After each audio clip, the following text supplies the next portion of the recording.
If you own a Mercedes, stop what you're doing. What you're about to hear could put real money back in your pocket. This isn't some sketchy internet hack. It won't void your warranty. It's something Mercedes engineers built directly into your car on purpose. A hidden reset system most owners never even know exists. Your dealership won't bring it up. Your mechanic sure won't mention it before handing you a diagnostic bill. Today, you're learning exactly how these resets work and how to do them yourself in your own driveway without spending a dime. So, let's get into it.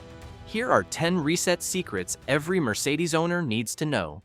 Number 1, the adaptive transmission reset. Your transmission control module quietly learns from how you drive, tracking things like how fast you hit the gas and how often you use kickdown. Enough time stuck in traffic and it settles into a lazy, economy-minded shift pattern that sticks around even after the traffic clears. That shows up as hesitant throttle response, delayed downshifts, and gear hunting right when you actually want to get moving. A lot of guys assume that's the transmission wearing out and start pricing a rebuild, when really the computer's just holding on to an outdated driving profile. It's the same basic idea as older cars needing their throttle valve cable or linkage adjusted every so often, except now it's completely electronic and the car's computer manages the adaptation itself, provided you know how to reset it. Automotive diagnostic engineers frequently note that a lot of what owners perceive as transmission hesitation or slipping in modern vehicles is actually just adaptive learning behavior, catching up to a change in driving patterns, not a mechanical fault at all. Turn the ignition to position 2 with the engine off. Press the accelerator all the way past the kickdown detent and hold it for 5 seconds. While still holding it down, switch the ignition off without pulling the key. Then release the pedal and sit still with everything closed for 2 full minutes. That silence lets the system save a fresh baseline, and after 10 or 15 minutes of normal driving, the transmission relearns your habits from scratch.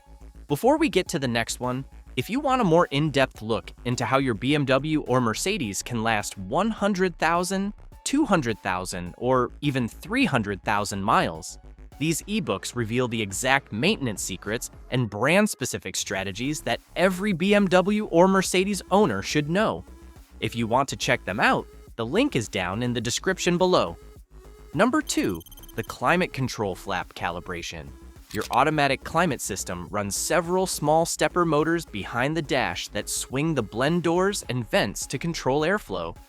Every one of those motors relies on knowing exactly where its physical stop is, and a battery drop, or just enough time, can knock that reference point loose. That's when you start hearing clicking behind the dash, feeling uneven temperatures side to side, or getting air out of the wrong vent no matter what you dial in. Plenty of guys live with this for years, never realizing it's a 5-minute fix, rather than something mechanically wrong.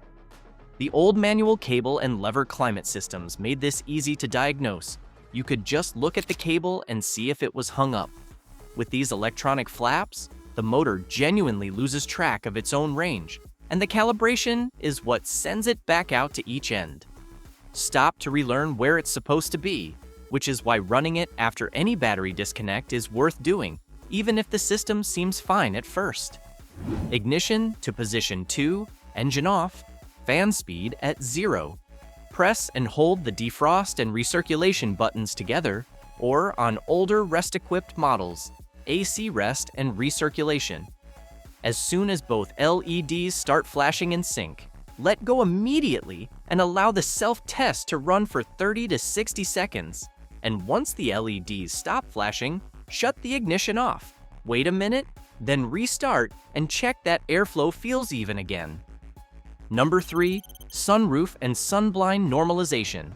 The glass panel and shade track their position using small internal sensors that constantly monitor exactly how far open or closed they are. Losing power, hitting an obstruction, or running the battery low wipes that memory clean, leaving the system with no idea where it's supposed to stop. That's usually when the roof starts reversing mid-close, loses its one-touch express function, or throws a fault code tied to the roof system entirely. It can feel like the motor's failing, but most of the time it simply lost its bearings. Older Mercedes sunroofs were simpler and mostly mechanical, so this kind of relearning was rarely needed. The newer panoramic setups are more capable, but that comes with more sensors, and more sensors means more chances for the system to get confused after a power interruption. So it's smart to run this normalization after any dead battery or jump start, even before problems show up. With the ignition on, tilt the sunroof switch up until the rear of the glass rises fully, then hold 5 more seconds after it stops. Pull the switch back to open the glass all the way, holding again for 5 seconds once it's fully open, then push forward to close it completely, holding another 5 seconds at the end. Repeat that same sequence for the sunblind, running it fully closed and holding for 5 seconds. Then test your one-touch function to confirm it's back to normal. Number 4. Keyless Go Transponder Shutdown. Your smart key constantly broadcasts a low-frequency signal, so the car always knows it's nearby, checking in with the door handles and interior antennas around the clock. That nonstop chatter drains the fob battery faster than it should, and most owners never think twice about it. It's also the exact signal that thieves exploit with relay theft devices, a growing problem for keyless cars parked overnight in driveways. Shutting the signal off when you don't need it closes that vulnerability completely, and it only takes about 5 seconds. Guys who grew up with a plain metal key never had to think about this. You locked the door and walked away. Keyless Go is a nice convenience, but it comes with a trade-off most owners were never told about, and this shutdown is basically Mercedes handing back some of that old-school peace of mind, especially useful if your car sits in the driveway rather than a locked garage. Grab your smart key and double-click the lock button, pressing it twice quickly in rapid succession. Watch the LED, it'll flash twice fast, then hold one long flash, confirming the transponder is powered down completely, and touch access along with Keyless Go. Start stay disabled until you press any button once to bring it back online. Number 5. Assyst Plus Workshop Menu Access. Your maintenance system tracks service intervals based on actual wear and driving conditions, not just mileage, factoring in things like oil condition and brake pad wear. If you handle your own oil changes or brake jobs outside the dealer, that countdown on your dash has no way of knowing the work got done. Mercedes buried a workshop menu inside the instrument cluster specifically for situations like this, and it also unlocks a few other useful diagnostic functions most owners never know are there. The old paper service booklet and mileage sticker a lot of us grew up trusting was simple but dumb. It didn't care what kind of driving you did. This system is more accurate since it actually reads your driving conditions, but only if you know how to tell it the work got done, which matters most if you're the kind of guy who does his own oil changes in the garage on a Saturday rather than at the dealer.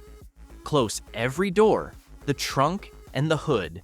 Then turn the ignition to position 1 with the cluster showing the overall odometer screen. On the steering wheel, press and hold accept call on the right spoke, and within half a second, press and hold OK on the left spoke too, holding both together for 3 to 5 seconds until workshop menu appears. From there, navigate to Assyst Plus, select full service, choose the oil grade you used, and confirm, and that same menu also holds a roller test option for running the car on a dyno without the stability systems interfering. Number 6. Power Tailgate Height Reset. Mercedes lets you set a custom max height on the power tailgate, which comes in handy if your garage ceiling is on the lower side. That limit gets stored in the door control unit, and it can get triggered by accident, an unexpected obstruction, or a settings glitch. Once that happens, you're left with a hatch that refuses to open all the way, no matter how many times you press the button. And most guys assume the motor's broken, when really the car is just holding on to an old height limit. Back in the day, a trunk was just a trunk. You popped it with a lever or a key, and it swung open as far as the hinges allowed. Full stop. Power tailgates add real convenience, especially with your hands full of groceries, but that convenience comes with a little more complexity that occasionally needs a manual nudge. which is worth checking anytime you've moved into a new garage with a different ceiling height than you're used to. Open the tailgate fully, then to clear a stuck limit, physically push it up to its true mechanical stop. Press and hold the red close switch on the inside edge of the tailgate for 3 to 5 seconds, and you'll hear 2 confirmation chimes once the old limit clears from memory. If you'd rather set a brand new custom height instead, position the tailgate where you want it to stop and hold that same switch for 3 seconds until you hear a single chime, then test it a couple times to confirm it's holding. Number 7. Power window normalization. Each window runs off its own control module that tracks motor current to know exactly where the glass sits at all times, right down to the millimeter. Disconnecting the battery or losing power resets that memory completely, and the module has to relearn those positions from scratch. That's what kills your one-touch auto up and down, and it can also affect the anti-pinch safety feature built into every window, the one designed to stop the glass from closing on a hand or arm. This feature didn't even exist on older Mercedes models with hand crank windows, so there's nothing from the old days to compare it to. It's a modern convenience, but like anything computer-controlled, it needs to be told where its boundaries are after a power interruption. And if you've had any window regulator or motor work done recently, this reset isn't optional. It's part of the job, since skipping it leaves you with a window that might close on something without stopping. With the ignition on and the door closed, pull the switch all the way up and hold it 3 seconds after the glass hits the top seal, then push it down and hold 3 seconds after the window drops fully into the door. Test the auto function afterward by tapping the switch past that little detent and run through this on any window giving you trouble, especially if a motor or regulator was recently replaced. Number 8. Steering angle sensor calibration. This sensor tells your stability and safety systems exactly where the wheel is pointed at any given moment, feeding that information to your ABS and stability control. Battery disconnects or low voltage events can wipe its center point clean, leaving the system guessing at where straight ahead actually is. That's usually the reason ABS or ESP warning lights show up out of nowhere with no actual mechanical problem behind them, and it can also make the wheel feel slightly off-center on a straight road, even when nothing was ever repaired. Guys who've owned cars long enough remember when a steering issue always meant something physical, a bent tie rod or worn ball joint you could feel or see. This is different. The parts underneath are perfectly fine. The computer just lost its reference point and needs a quick refresher, so it's smart to run this anytime you've had a dead battery, jump start, or battery disconnect, even before an ESP warning light shows up. This one costs nothing and takes just a couple minutes in a parking lot. Park on flat, level ground, with the wheels pointed straight ahead, start the engine, and leave it in park. Turn the wheel smoothly all the way left until it hits the lock, then all the way right until it hits the opposite lock, and bring it back to dead center. Shut the engine off, take the key, and wait about 30 seconds before restarting to let the new setting save. Number 9. TPMS baseline reinitialization. Your tire pressure system tracks. A baseline reading it compares every tire against to decide whether something's low. Anytime you adjust pressures or swap wheels, that baseline needs to be updated, or the system keeps comparing your tires against outdated numbers. That's how you end up staring at a false warning light no matter how many times you check your pressures. Consumer Reports has pointed out that tire pressure monitoring systems are among the most commonly misunderstood warning lights on the road, and a lot of that confusion comes down to owners simply not knowing this reset exists. Guys who remember keeping a tire gauge in the glove box and checking pressures by hand know that method was simple and reliable, if a little more hands-on.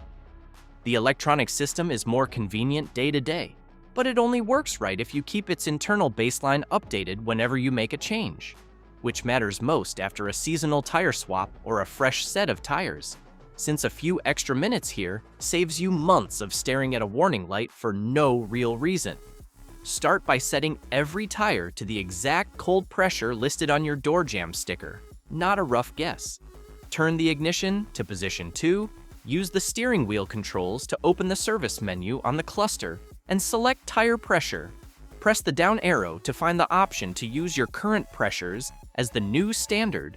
Confirm it, and the cluster will show a message that the monitor has restarted. Then drive 5 to 10 minutes so it can lock in that baseline for good. Number 10. Command and MBUX Infotainment Reboot. Your infotainment screen handles navigation, phone pairing, and a good chunk of your car's settings, running on essentially the same kind of processor you'd find in a computer. Like any computer, it can freeze up, lag out, or lose audio the longer it runs without a restart. Mercedes built in a hard reset that clears the system completely without wiping any of your saved settings or paired devices, which is basically the same fix a dealer would walk you through anyway, minus the appointment and the wait. Older Mercedes models with basic radios never had this problem. There was nothing to freeze, because there was nothing running in the background. As these cars have gotten smarter, with navigation, phone syncing, and cameras all tied into one screen, that added capability means it occasionally needs the same kind of restart you'd give a laptop that's running slow, and trying this before assuming something seriously wrong will save you a wasted trip more often than not. The method depends on which system you're running. On older command setups, hold the on-mute button on the center console or press CD eject and power together, holding for 10 seconds. On newer MBUX systems, hold the telephone and favorite star buttons on the steering wheel or console, or just press in the volume dial, again holding for 10 seconds, and keep holding until the screen goes completely blank before the Mercedes star animation confirms a clean reboot. So there you have it, 10 reset secrets Mercedes built right into your car and never bothered to advertise. Every one of these you can do yourself in the driveway without spending $1, and most of them are the exact same fixes a shop would charge you for diagnostic time to land on anyway. Mercedes builds these systems to adapt and recalibrate. They just need you to walk them through it. Bookmark this, pass it along to any Mercedes owner you know, and next time a light pops on, try this before you pick up the phone. If you got something out of this video, hit that like button, and if you want more content like this, go ahead and subscribe. I'll see you in the next one.